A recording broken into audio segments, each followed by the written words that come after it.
아가서 6장 13절 보시겠습니다.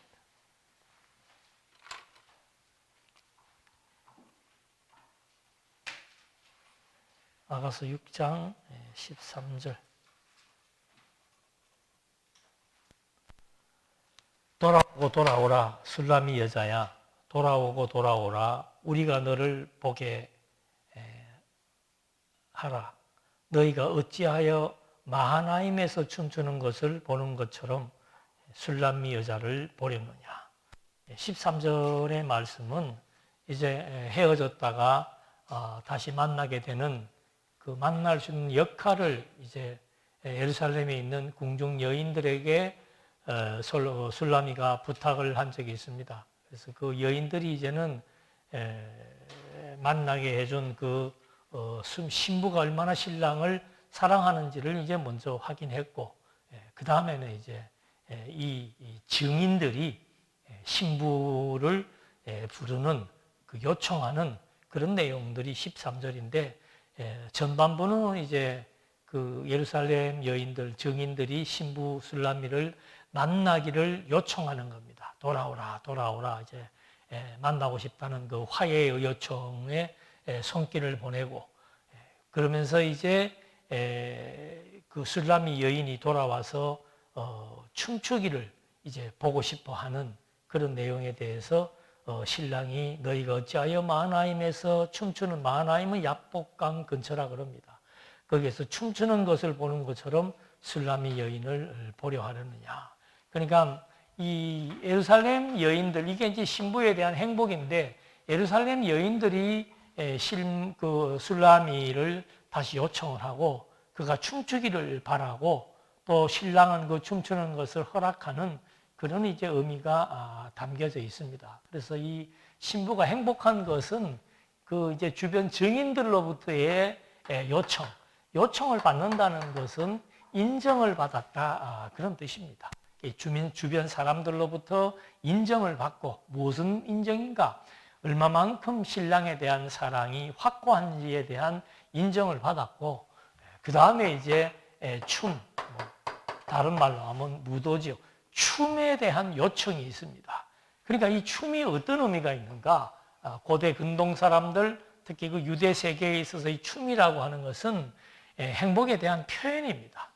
내가 신랑으로부터 만족하고 기뻐하고 신랑에 의해서 내가 행복하고 있다. 그거에 대한 표현이 춤이에요.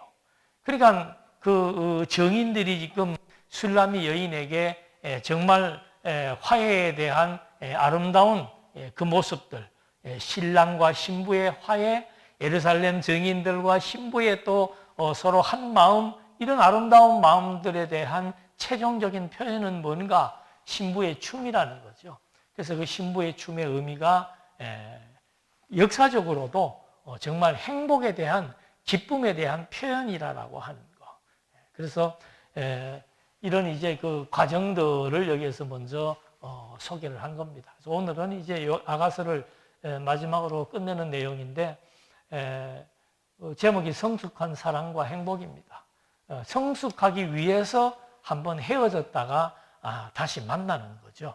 그래서 그 하나님의 섭리 방법은 항상 무너지게 했다가 다시 세워나가는, 그리고 어둠 속에 집어넣었다가 다시 빛 가운데로 이끌어내는, 이것이 절대자가 이 상대적인 존재에게 절대자의 어떤 사랑과 은혜를 표현하기 위한 하나의 계시의 방식입니다. 거기에 포함되는 것이 이 일평생에 살아가는 고난도 그런 의미가 있는 거죠. 왜 예수 믿는데도 고난이 주어지냐? 예수 믿기 때문에 고난이 주어진다고도 할 수 있는 거예요. 왜?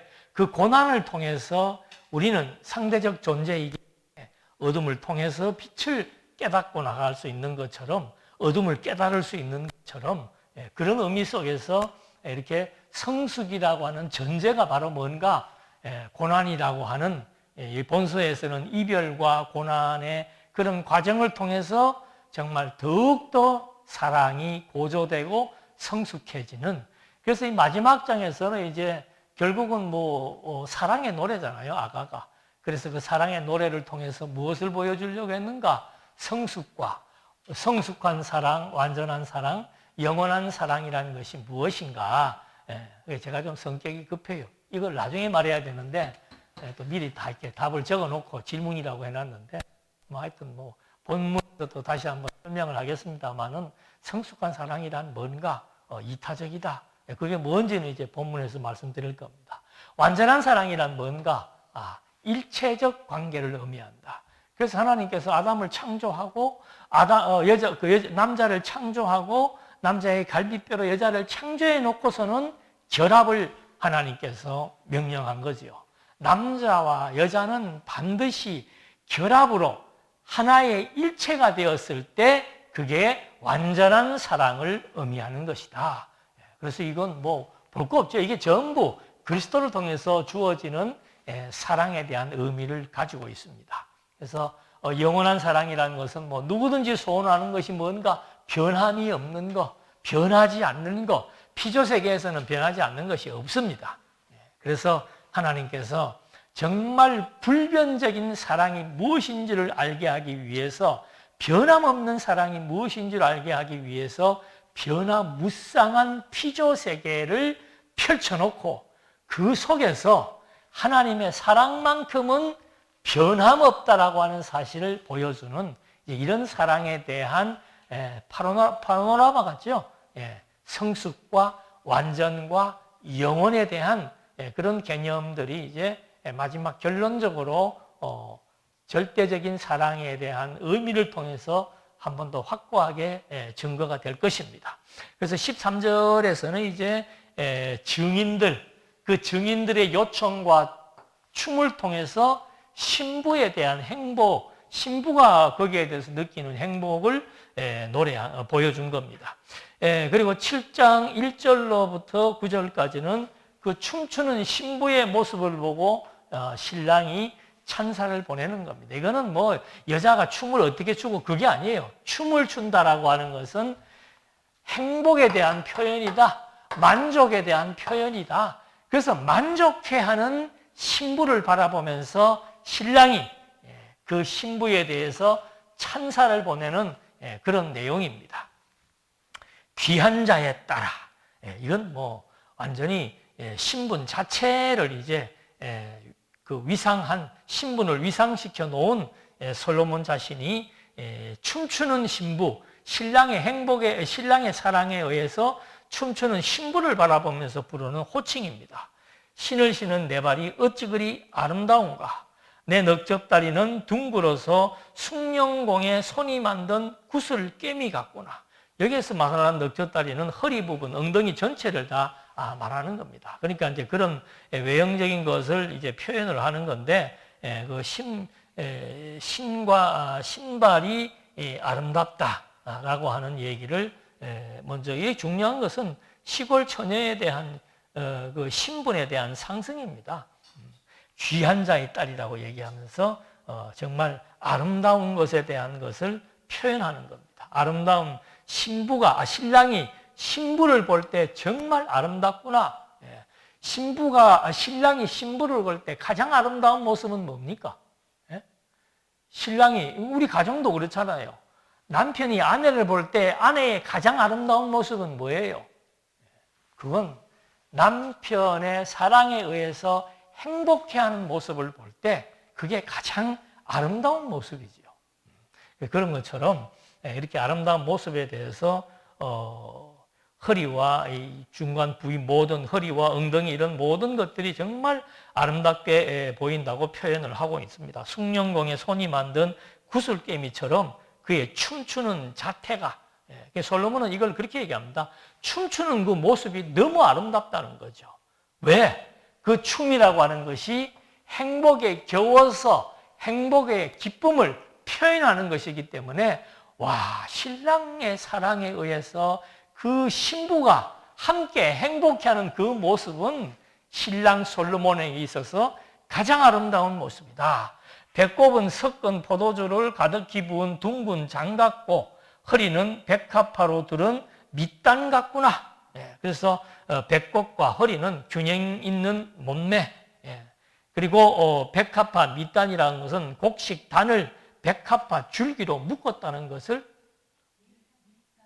밀단은 백합화 줄기입니다. 그래서 풍성한 의미를 표현하고 있습니다. 그러니까 춤을 추고 있는 여인에 대한 모습을 표현하지만 실제는 솔로몬은 그 여인이 행복해하는 그 모습을 아름다운 것이라고 지금 이렇게 상징적으로 말하고 있습니다. 두 유방은 암사슴의 쌍태 새끼 같고 여성의 상징이죠. 암사슴의 쌍태 새끼라고 하는 것은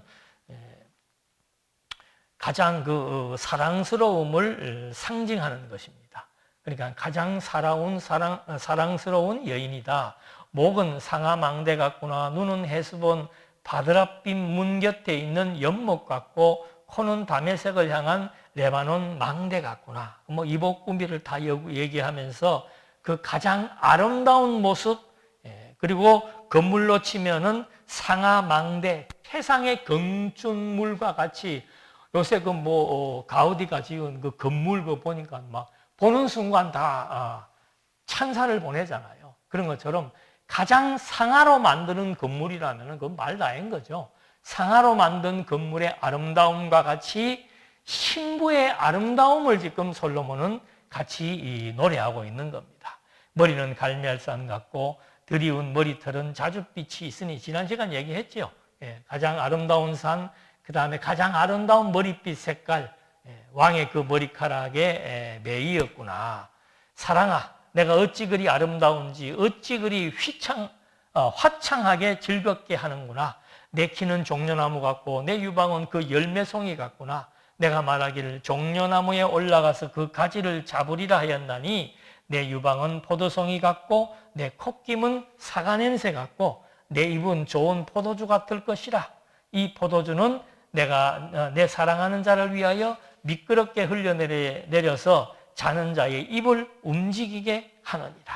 그러니까 이목구비 전체를 다 가장 아름다운 모습이라고 얘기를 하고 있습니다. 그래서 이런 것들에 대한 이목구비가 가장 조화를 이루었을 때, 어떤 사람들은 이목구비를 보면은 따라 보면 다 이쁜데 그 얼굴은 보면 이상하게 이쁘지 않은 경우가 있죠. 그 왜 그런가? 그건 조화를 이루지 않고 있기 때문입니다. 그래서 지금 여기에서 모든 부분을 지금 다 얘기를 하면서 가장 아름답다. 현상적으로는 춤추는 이목구비 몸 전체가 아름답지만은 그것이 아름답게 보이는 이유, 진짜 그거는 이면이지요. 그 춤추는 여인의 이면은 사랑에 의해서 행복한 표현을 하고 있는 것이다. 이게 이제 지금 성숙한 부부의 고백에 있어서 그 춤추는 신부에 대한 신랑의 찬사, 가장 사랑스러운 존재다라고 하는 사실을 여기에서 신부는 신랑에게 있어서 가장 절대적으로 가치로운 존재다. 왜? 그의 행복을 보면서 지금 이 얘기를 한다고 얘기하고 있는 겁니다. 그러니까 늘 얘기 드렸습니다만은 신랑과 신부의 관계, 그 관계라고 하는 것은 그리스도와 교회의 관계다. 그리스도의 사랑을 깨달은 신부인 교회의 행복, 그 행복하는 모습이 하나님 보시기에 가장 아름다운 모습이다. 하나님이 성도를 볼 때 가장 아름다운 모습은 뭔가? 그리스도의 사랑에 감동해서 정말 만족하고 기뻐하고 행복해하는 것. 그러니까 하나님이 너희를 향하신 뜻이 뭔가? 항상 기뻐하라. 쉬지 말고 기도하고 범사에 감사하라. 그런 말과 같은 똑같은 이치의 의미를 담고 있는 겁니다. 그래서 우리 성도들에게 가장 필요한 것은 뭔가? 한번 어떻게 표현하면 이 성경이란 뭔가? 사랑의 편지예요. 사랑의 편지. 하나님이 자기 백성, 자기 아들, 자기 자녀, 교회, 성도라고 부르는 여러 가지 호칭들이 있습니다. 그런 호칭들을 지금 여러 가지로 붙인 이유는 그만큼 존중하고 가치로운 존재라는 뜻이죠.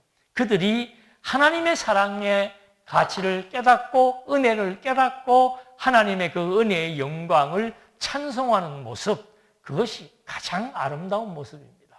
그래서 천국 가도 하는 일은 찬송하는 거라고 그러잖아요. 예.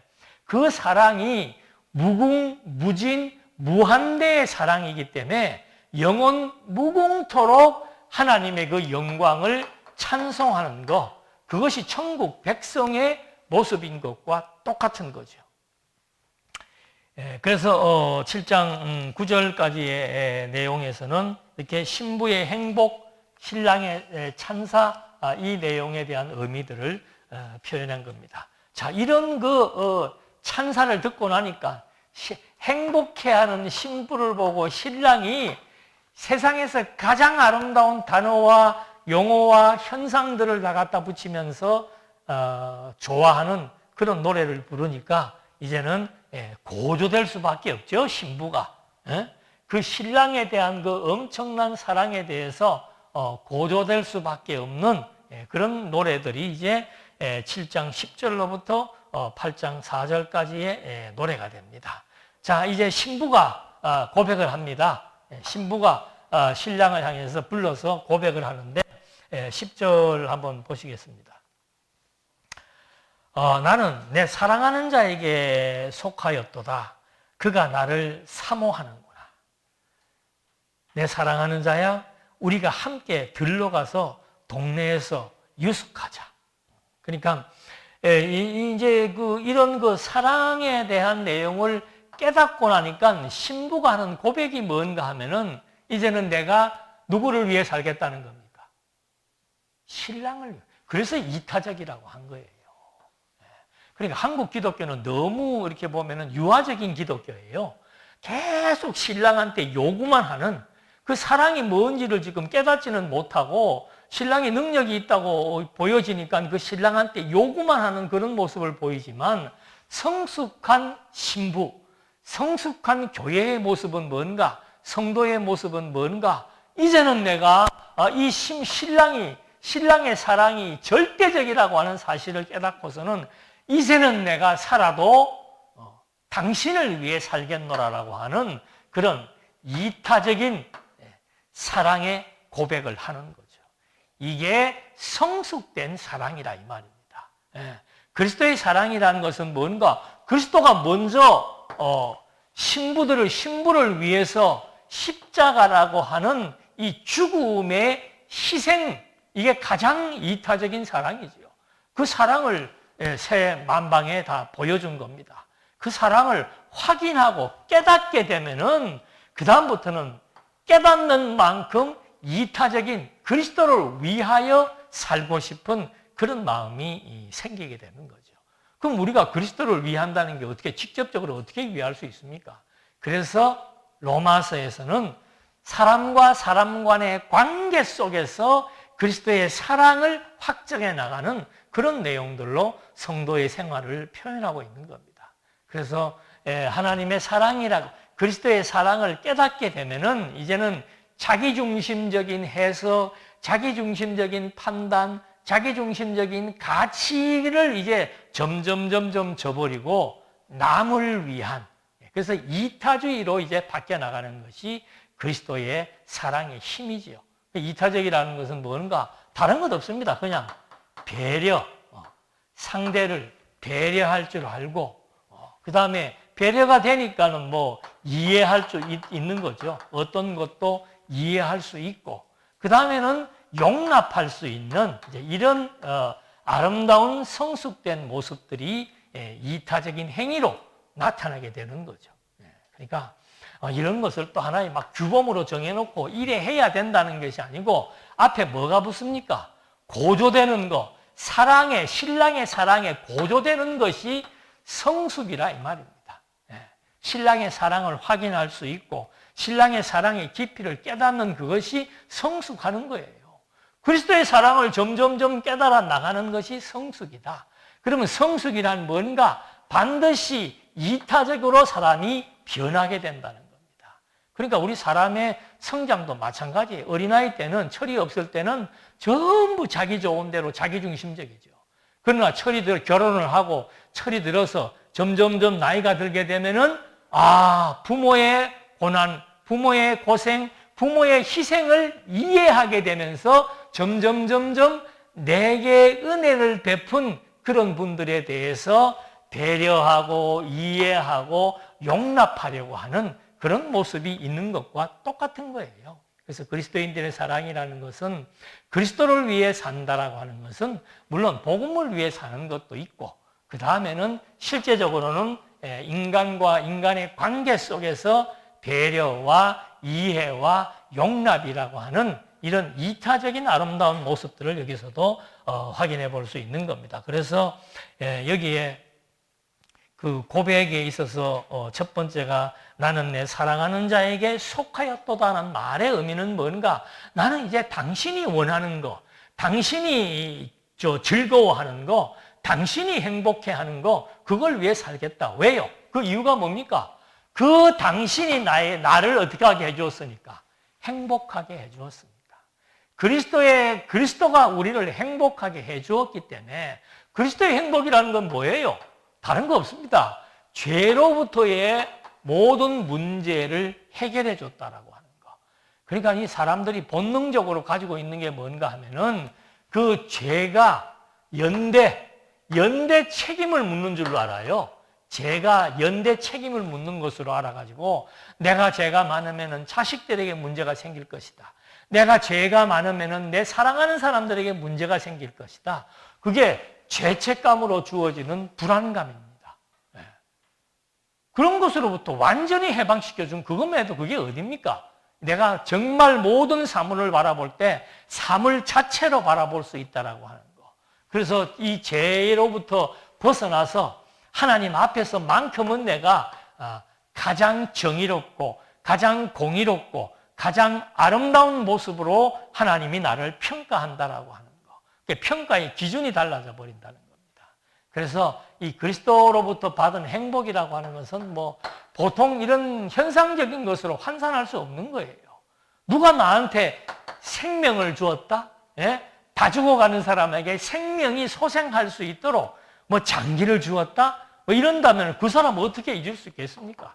그와 같이 이 성경을 통해서 나타나 있는 하나님의 은혜, 사랑이라고 하는 것은 보편적으로 우리가 육체적으로 느낄 수 있는 것에 대한 것들을 통해서도 인간에게 생명이 제일 소중하지 않는가? 그래서 사람들이 죽음을 무서워하는데 그 생명에 대한 소생, 죽은 자를 완전히 다른 생명으로 바꿔놨다라고 하는 이런 이제 깊이 있는 정말 의미 있는 신학적 가치를 바르게 알게 될 때 행복의 질이 달라지는 거죠. 어린아이들의 행복이라고 하는 것은 1,000원, 2,000원.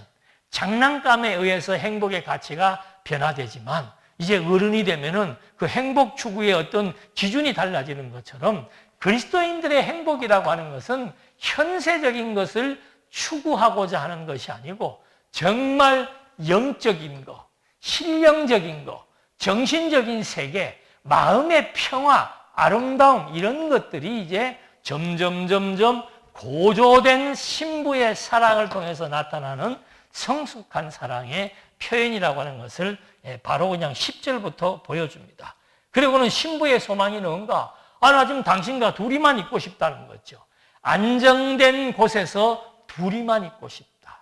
그걸 예수님이 알고 내가 떠나지만은 너희가 내 안에, 내가 너희 안에, 하나님이 내 안에 이렇게 하면서 완전한 일체적인 사랑에 대한 관계를 말해주고 있는 겁니다. 그래서 신부의 소원도 딴 거 없습니다. 내가 정말 그리스도께서 나와 함께 해주기를 내가 소원한다. 예. 그리스도가 이 함께 한다는 것은 뭔가 생각 세계를 지배하는 겁니다.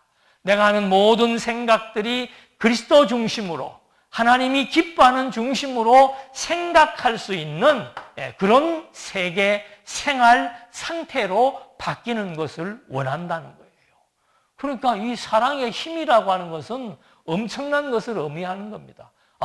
그 사랑의 힘이라고 하는 것은 이렇게 일체적인 관계가 유지되어 있음을 깨달을 때 이게 정말 안전하구나, 안정되구나, 가장 이것이 정말 평화로운 거구나 하는 사실을 깨닫게 되는 겁니다. 내 마음의 평화가 어디로부터 오는가? 무엇으로부터 주어지는가? 다른 것도 없습니다. 이 근본적인 평화는 그리스도와의 생각과 마음과 사상과 목표와 가치가 일체가 될 때 그때 마음에 갈등이 없어지는 겁니다. 마음의 갈등이나 두 마음이 생기면은 그거는 마음이 어지럽고 복잡하고 정말 늘 불안하고 초조한 그런 마음의 갈등을 느낄 수밖에 없지만 이게 지금 신부가 요청하는 것이 바로 뭔가 제발 나와 하나가 되어달라고 하는 이 하나된 상태가 어떻게 되기를 유지되기를 바라는 거. 똑같은 거죠. 인간의 사랑이라는 것은 이건 뭐 시시때때로 변하고 시간이 지나면 점점점 식어지는 거지만은 이 그리스도의 사랑이라고 하는 것은 끝까지 유지된다라고 하는 거. 그래서 예수님도 마지막에 마태복음에서 내가 너희와 어떻게 하겠다. 항상 언제까지 세상 끝날까지 함께 하겠다라고 하는 약속을 거기에 명시해 준 이유도 뭔가 하면은 이게 그리스도가 우리에게 베푸시는 사랑에 대한 확증을 의미하는 것이라고 하는 것을 우리가 또 한 번 확인해 볼 수 있었던 겁니다. 그래서 이 신부, 신랑을 초대하면서 바뀌어진 성숙한 신부의 내면 세계가 바로 이렇게 바뀌어 나가고 있는 것을 확인해 본 겁니다. 그 다음에 12절에 보니까 우리가 일찍 일어나서 포도원으로 가서 포도움이 돋았는지 꽃술이 펴졌는지 성육꽃이 피었는지 보자. 거기에서 내가 내 사랑을 내게 주리라. 그러니까 처음에는 막 신부는 신랑의 사랑을 받았지만 그 받은 사랑이 넘치니까 그 다음에 도리어 신랑에게 주겠다고 얘기합니다. 합한 채가 향기를 뿜어내고 우리의 문 앞에는 여러 가지 귀한 열매가 새것 묵은 것으로 마련되어 있구나. 내가 내 사랑하는 자 너를 위하여 쌓아둔 것이로다. 이 합한 채라고는 신랑의 몸에 좋은 겁니다. 열매 그 과일도 마찬가지고요. 이렇게 오래된 것, 새 것 가리지 않고 신랑에게 좋다라고 하는 모든 것들을 신부는 준비해서 먹는 것도 입는 것도 사는 것도 오직 신랑을 위하여 살고 싶은 이 아름다운 모습, 이것이 성숙된 사랑이요 완전한 사랑이라고 하는 것을 여기에서 말해주고 있는 겁니다. 자, 그러면서 이제 신부의 열정이 나타납니다. 8장 1절 내가 내 어미의 젖을 먹은 오라비 같았다라면 내라는 것은 신랑 솔로몬을 말하는 거죠. 당신이 내 어미의 젖을 먹은 오라비와 같았다면 내가 밖에서 너를 만날 때 입을 맞추어도 나를 업신여길 자가 없었을 것이다. 이 당시에 그 형제간에 입 맞추고 가까이 있는 친한 사람에게 입 맞추는 것은 하나의 그 애정의 표현도 되고 친밀감의 표현도 되는 것처럼 당신이 하나의 비유로 말하는 겁니다. 신랑은 정말로 내 오누이와 같이 친밀한 애정의 대상이다. 내가 너를 이끌어 내 어머니 집에 들이고 내게서 교훈을 받았으리라. 나는 향기로운 술 곧 석류즙으로 내게 마시게 하겠고. 신랑 솔로몬은 지혜로운 자니까 신부에게 정말 지혜로운 말을, 달콤한 말을 이렇게 교훈을 하고 있었는데 신부는 또 거기에다가 답하기 위해서 향기로운 술, 석류즙으로 내게 마시게 하겠다. 그러니까 뭐 이 말은 가장 좋은 것으로 대접하겠다 이 말입니다. 당신과 나의 애정은 정말로 친오누이의 그런 애정을 비교할 수 없는 그런 애정이다. 그리고 나는 당신은 나에게 말씀으로 나를 교훈했다면은 나는 당신에게 가장 가치로운 것으로 대접하고 싶다. 그러면서 너는 왼팔로 내 머리를 고이고 오른손으로 나를 안았으리로다. 그러니까 이건 뭐 정말 이렇게 좋아하고 있는 신랑이 신부를 친밀하게 대접해주는, 즉 사랑을 받는 것에 대해서, 받을 것에 대해서 이렇게 얘기를 하는 겁니다. 그러면서 예루살렘 딸들아, 내가 너희에게 부탁한다. 이 증인들이죠. 내 사랑하는 자가 원하기 전에는 흔들지 말며 깨우지 말지어다. 왜? 이 솔로몬의 이 따뜻한 사랑의 손길을, 그 솔로몬 남편의 따뜻한 사랑에 대한 그 온기를 지속적으로 나는 느끼고 싶다 이 말입니다. 그래서 이 솔로몬과 술람미에 대한 이 사랑의 관계, 이건 뭐 아까도 말씀드린 대로 그리스도와 성도 안의 관계 속에서 발전되어지는 성숙하고 완전한 사랑이라고 하는 사실을 확인해 볼 수 있었습니다. 그 다음에 이제 나타나는 것이 이렇게 두 사람 서로 상호 간의 사랑이 확인되고 나니까 그 다음에는 이제 그들이 선언을 하는 겁니다. 우리의 이 사랑의 관계가 영원해지기를 선언하는 거죠. 그래서 제가 순서적으로 성숙한 사랑, 완전한 사랑, 일체적인 사랑이라는 것은 한 몸을 이루어서 끊임없이 신랑의 신부의 사랑의 교제를 의미한다 그랬습니다. 이제 마지막 남은 것은 영원한 사랑인데 이에 대해서 부부의 선언이 있는데 5절에 신랑이 먼저 선언합니다. 그의 사랑하는 자를 의지하고 거친 들에서 올라오는 여자가 누구인가? 신랑의 고백입니다. 첫사랑을 회상하는 겁니다. 너로 말미암아 내 어머니가 고상한 곳에서 너를 낳은 자가 애쓴 그곳 사과나무 아래서 내가 너를 깨웠노라. 솔로몬과 술람미가 사과나무 아래서 포도원에서 일하다가 쉬고 있는 술람미, 그를 바로 자기가 깨웠다. 그러면서 솔로몬이 술람미를 만나서 그 신부가 신랑을 의지하고 또 신랑에게 달려오는 그 처음에 달콤한 첫사랑을 잊지 못하고 있다는 것을 고백을 하는 거죠. 그러니까 실제로 그런가 봐요. 남자들은 첫사랑을 평생 간직한다 그러죠. 그런 것처럼 솔로몬이 술람미에 대한 사랑을 선언하는데 먼저 그 첫사랑이 지금도 그대로 더 확장되어져서 성숙하고 완전한 사랑을 지금 갖고 있다. 그런 의미로서 이런 선언을 한 겁니다. 그러면서 이제 이런 그 신랑의 고백을 듣고 나니까 신부가 다시 노래합니다. 너는 나를 도장같이 마음에 품고, 도장이라는 것은 이거는 한번 새기면은 절대 지워지지 않는 것을 의미합니다. 그 신랑의 사랑 고백을 내 마음에 품고 도장같이 팔에 두라. 사랑은 죽음같이 강하고 질투는 수월같이 잔인하며 불길같이 일어나니 그 기세가 여호와의 불과 같으리라. 많은 물도 이 사랑을 끄지 못하겠고 홍수라도 삼키지 못하나니 사람이 그의 온 가산을 다 주고 사랑과 바꾸려 할지라도 오히려 멸시를 받느니라. 그러니까 이 신부가 그 신랑의 사랑에 대한 것을 뭐로 비교하는 겁니까? 불, 물, 이 세상에 어떤 쉽게 요즘으로 말하면 자연재해예요. 불이 나든 홍수가 나든 이런 것이 우리의 사랑을 끊을 수 없다라고 지금 얘기를 하고 있는 겁니다. 그러니까 우리 지난 시간도 그런 얘기했습니다만은 누가 우리를 그리스도의 사랑에서 끊으리요? 이 세상의 환난, 어떤 권력에 대한 어떤 압박, 여러 가지 많은 문제들 앞에서 그리스도의 사랑에서 끊어질 만한 것은 아무것도 없다. 왜 그런 겁니까? 그걸 우리가 알아야 되는 거죠. 왜?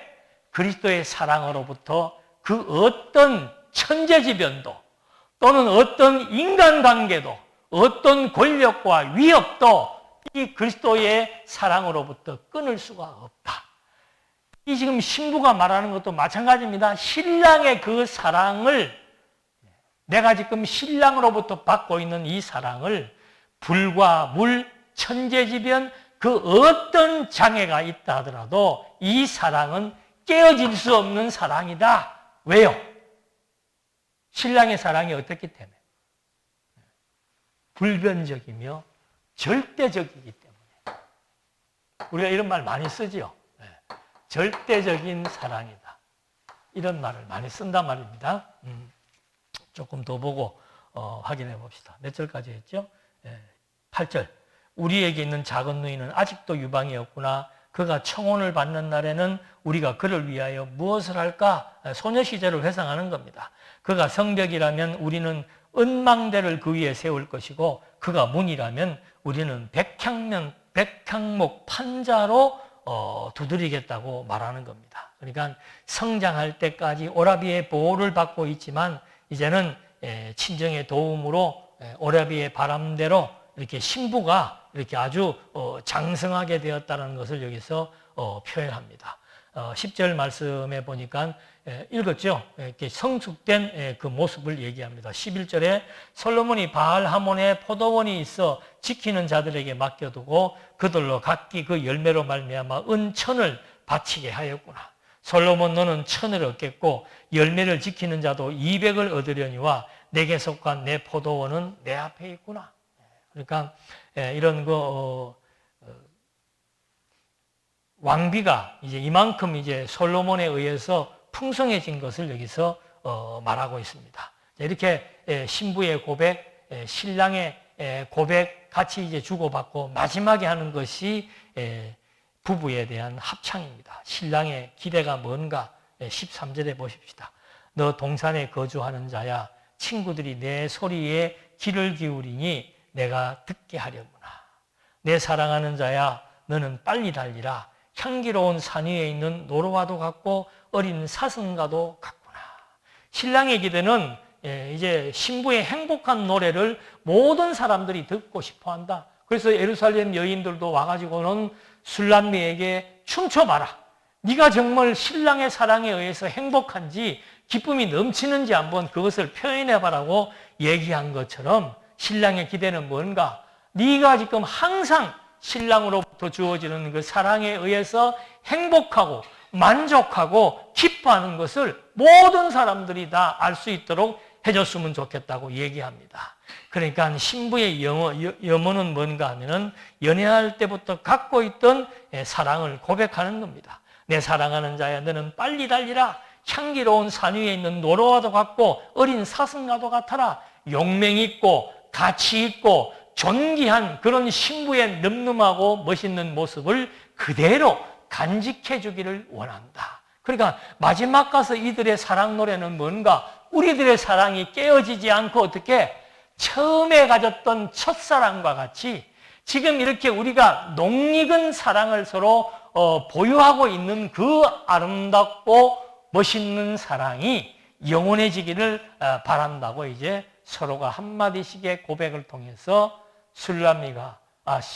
솔로몬이 꿈을 통해서 만났던 술람미에 대한 사랑의 노래를 여기에서 말하고 있는 겁니다. 그래서 그들의 사랑을 통해서 성숙과 완전과 영원에 대한 사랑의 의미를 하나하나 보여주었다면 왜 그들이 그토록 이렇게 저런 사랑을 노래하게 되었는지는 바로 그 사랑은 절대적이기 때문인 거죠. 말이 자꾸 엉깁니까? 그래서 이 절대적인 사랑이라고 하는 것은 이제 좀 더 신학적으로 분석을 해보면은 첫째는 무조건적입니다. 절대적인 사랑인 이유는 뭔가 하면은 무조건적이에요. 그러니까 하나님께서 태중에서 야곱과 에서가 있을 때 무조건적으로 야곱은 사랑한 거예요. 에서는 미워한 것이고. 그러니까 이 사랑이 왜 절대적이냐? 그거는 아무런 조건이 없이 일방적으로 사랑했기 때문이다. 그래서 로마서 10장 20절에 보면은 이사야의 예언을 듭니다. 이사야는 매우 담대하여 내가 나를 찾지 않은 자들에게 찾은 바가 되고 내게 묻지 않은 자들에게 나타났노라. 하나님께서 이사야를 통해서 그런 말씀을 해주는 겁니다.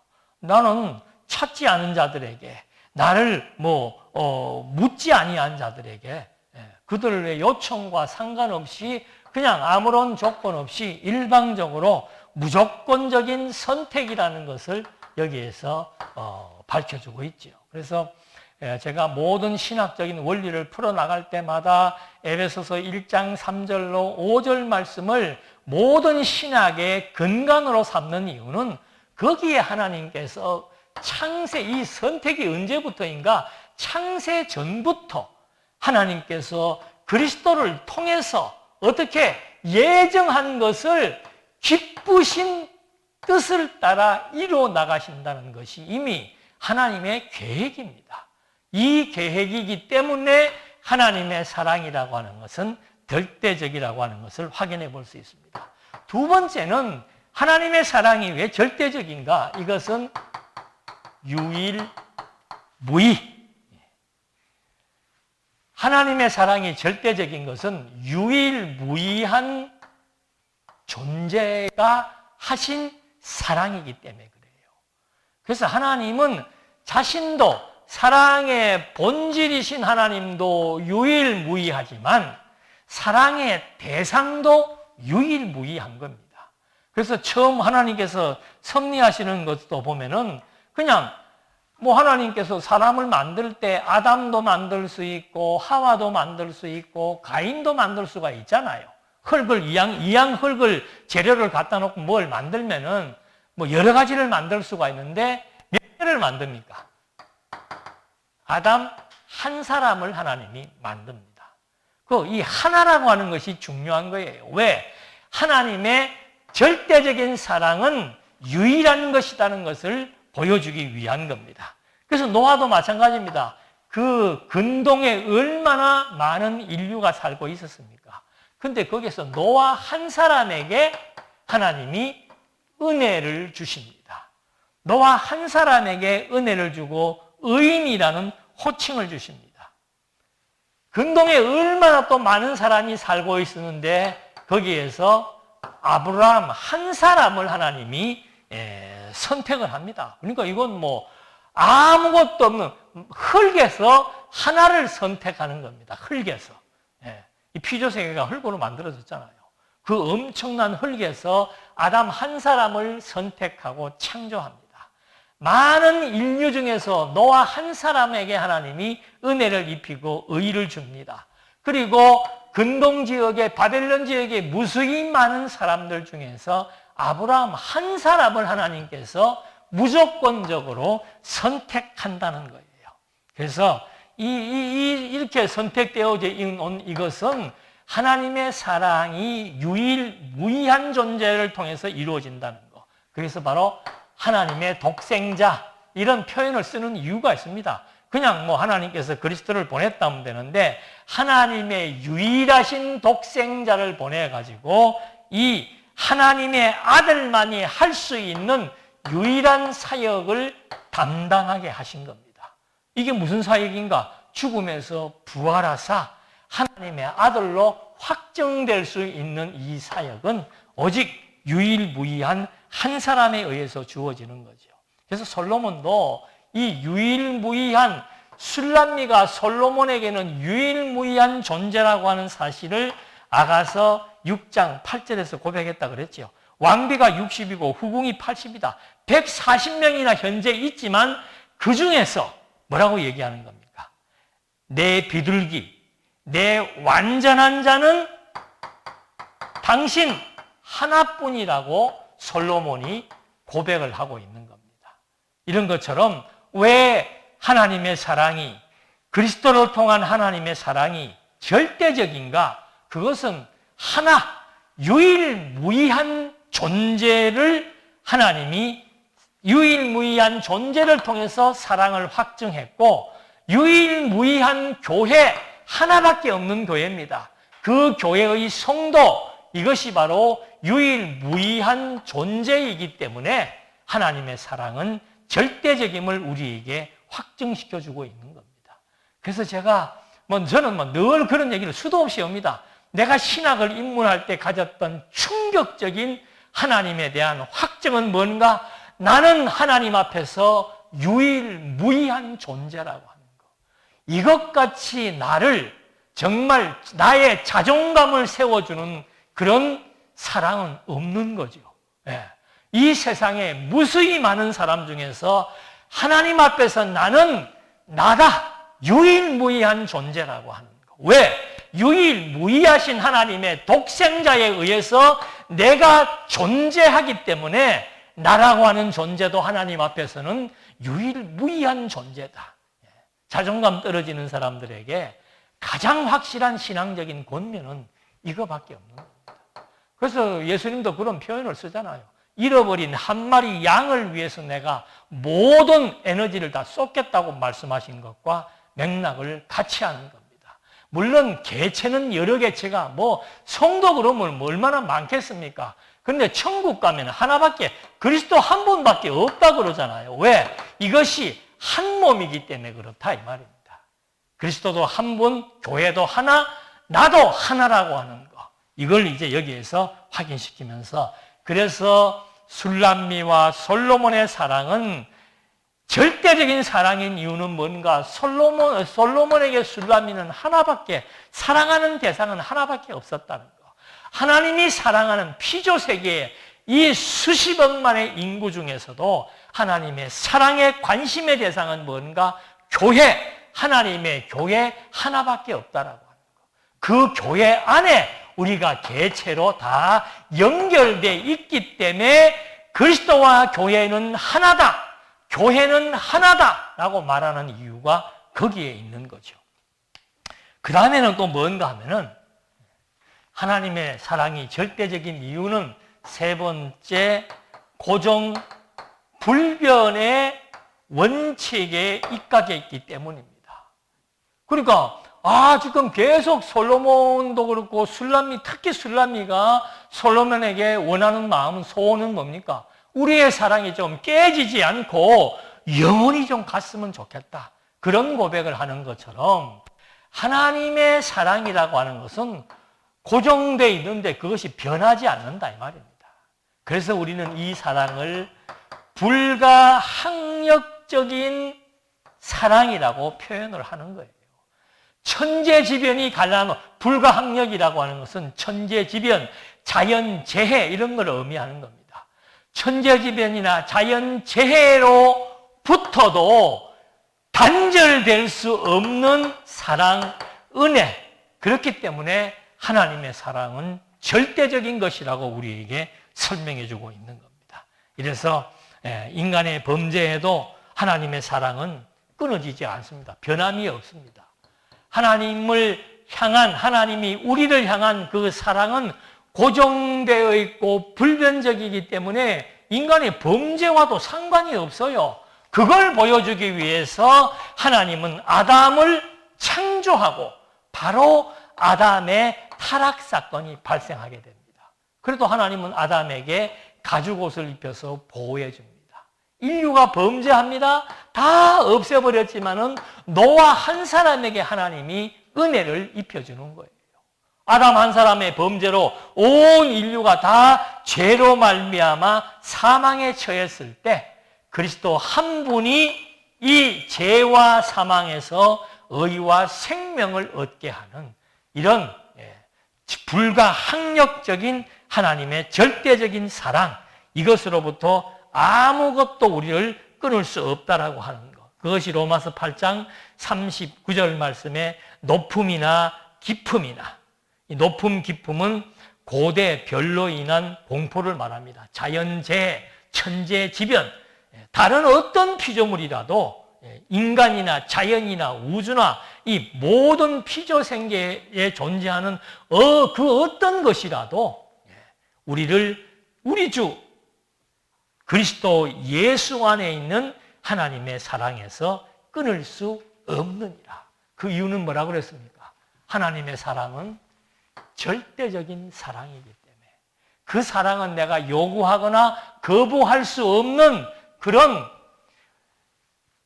고정불변의 원칙에 의해서 불가항력적으로 주어지는 사랑이기 때문에 이 사랑은, 이런 절대적인 사랑은 유일무이하고 무조건적이고 영원하신 하나님이 주신 사랑이기 때문에 영원히 변치 않는 사랑이라고 하는 것. 이것을 이제 우리는 아가서를 통해서 최종적으로 확인을 해봤습니다. 기도하시겠습니다.